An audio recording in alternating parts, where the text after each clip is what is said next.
Hey everybody, Evan here with the Tune Musician. Today we're looking at how to choose the right cymbals. 8 things to look at plus more.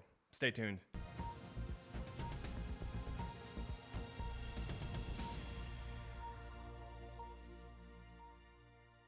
Hey everybody, Evan here with the tunemusician.com, where our mission here is to help drummers find and keep the motivation that they need to practice, as well as push past those plateaus that we as drummers, as musicians, always face in our journey to betterment. So we are here to help you get better, to make better decisions, and just to become an all-around better musician. Today we're looking at how to choose the right cymbals, and there are 8 specific things that we'll look at. And these things are pretty universal across the board for all drummers who've been playing for a number of years.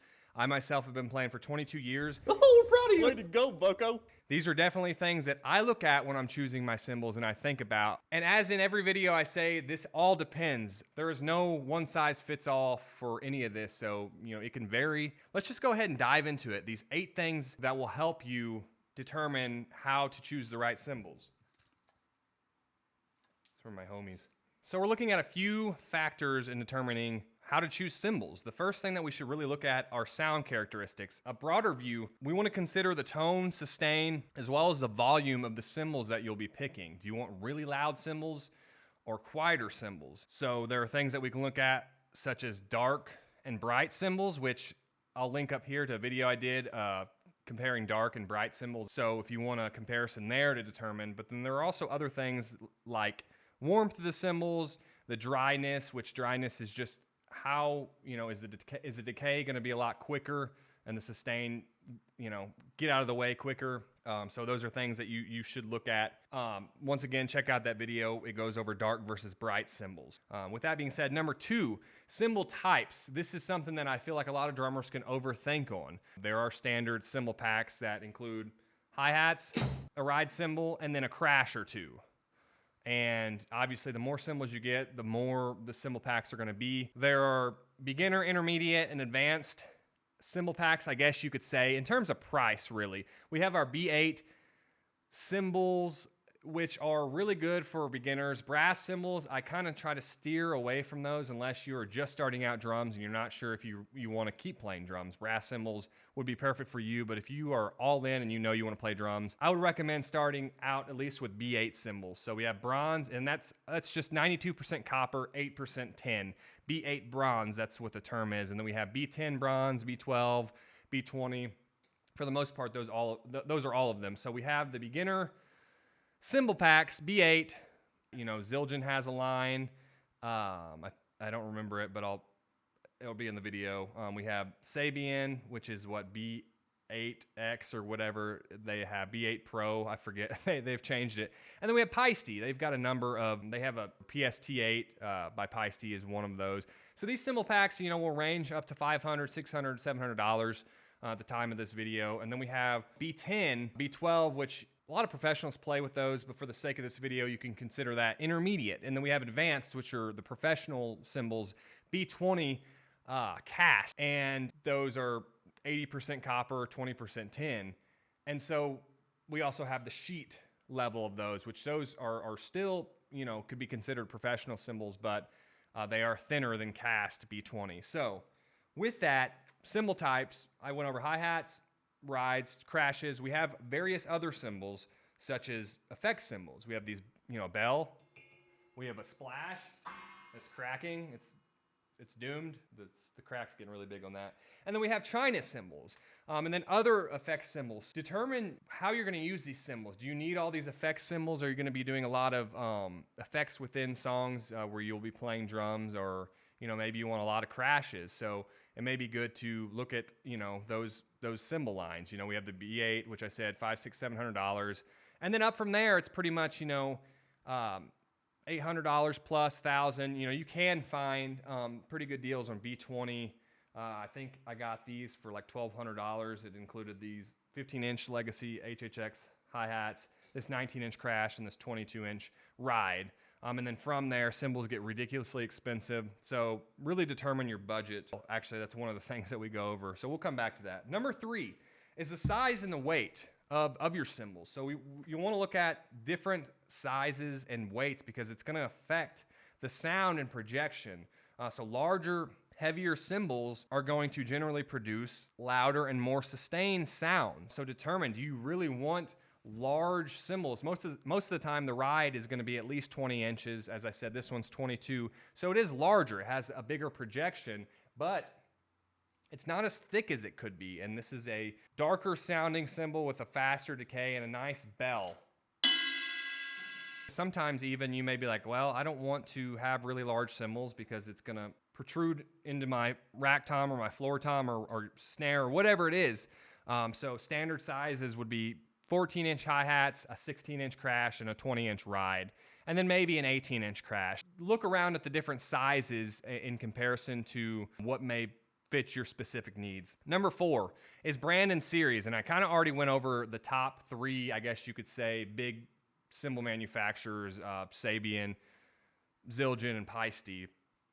We also have Meinl. We have a bunch of other cymbal companies, but research those cymbal brands and decide from their different series to find the ones that align with your sound preferences and budget. And you can go to these websites for Paiste, Sabian, or Zildjian, and they'll tell you, and most of the time they'll have sound samples that you can hear of these cymbals to determine, okay, is this going to fit with where I want to play, what I want to play as far as my cymbal setup behind the drums. Leads me to the next point. Number 5, we have music genre. Right here, you're going to consider the style of music you play. Most often, certain cymbal types and sounds are better suited for specific genres. Most of the time, you may see thinner, darker, and maybe even drier cymbals being used with jazz or maybe blues. And then you'll have brighter, thicker, bigger cymbals for rock. And once again, this is not a one-size-fits-all. It's going to vary all across the board. There are people who play jazz that may play with bright cymbals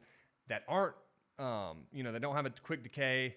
It just depends. So, and they'll have cymbal packs where it's like, the rock cymbal pack, and most of the time those are thicker cymbals, and so they'll give you more power behind those. So figure out what genre you're going to play. If you're playing something softer, you may not want cymbals that project a whole lot. If you're playing something louder, you may want big, loud cymbals. This is all research too, which leads me to point number 6, which is personal preference. Ultimately, the cymbals that you choose should really inspire you and complement your playing style, not just the genre of music you're playing. What sounds good to you is most important. If you look up all these cymbals and you decide just based off of what somebody else said, that's not a good thing. Like, what do you like? What is going to fit within your style of playing and the style of music that you will ultimately be playing, or multiple styles of music. 7, everything goes hand in hand here. Number 7 is testing. Whenever possible, try out cymbals in person to hear how they sound and especially how they feel to play it. Go to music stores, different drum shops or shows, NAMM. I know they have the main one out in California and another one in Nashville. It really is difficult to fully trust just how cymbals sound when you pull them up on YouTube, when you pull them up on the site and you're listening to the audio samples. It is a whole different story when you sit behind the kit, and especially depending on where you're at.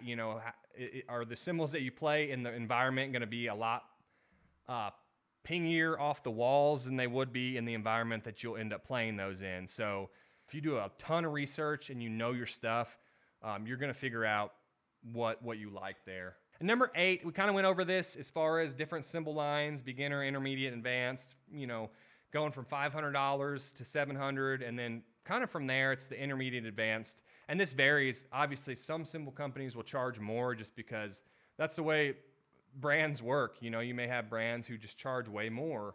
So determine your budget, look for the best quality cymbals within your price range, and remember that higher quality cymbals often last longer and sound better, and obviously higher quality, they may cost you more. With that being said, I did want to mention there are other things that we can look at within cymbals to determine, sound characteristics. We have, patterns. We have hammering, specific hammerings on cymbals. We have lathing. We have the shape of the bell. We have the size of the bell. We have all these things, and there's so much I don't know about cymbals that these are literally things that I've just kind of learned and looked up and everything. But all these things are going to affect the sound of your cymbal, so you'll want to look at those. Bigger, larger, irregular hammering marks are going to have more complex overtones versus machine hammered, consistent hammers that won't have as much overtones from that. But they are consistent hammer markings, so you will have consistency within those cymbals. And often the cymbals that are hand hammered are going to be more than cymbals that aren't hand hammered. So those are things that you can look at. Deeper lathing within cymbals, such as this Mist X, just means you're going to have deeper grooves. It takes longer for the sound waves to travel out, so you have to hit the cymbal hard enough in order to project that sound out. I'm looking down at these notes that I wrote just because it makes this video flow easier. So these are just 8 things plus a couple more, as I mentioned: lathing, tapering, hammering, just different things within your, finding your cymbals in that journey there. So I hope this video has been helpful for you. The 8 things that we went over. I don't know if I'll put them on the screen here, but I'm not sure if I want to go back over those, but I will have marks within the video where you can go to those. So if you haven't already, hit that subscribe button, hit the bell notification, so that way you're notified every single time we upload a video here to Tune Musician. Hit that like and share button if you found this video helpful. I'm always trying to bring helpful content to drummers who may be looking for answers. I mean, because it's hard with so much information out there. Also, if you're looking for 10 free drum hacks to supercharge your drum chops, in the description below, check out the link to my site, 10 free hacks. Once again, that's 10 free hacks that's going to help you become a better drummer, become your best drummer. But with that being said, I appreciate you once again. Until next time, stay tuned.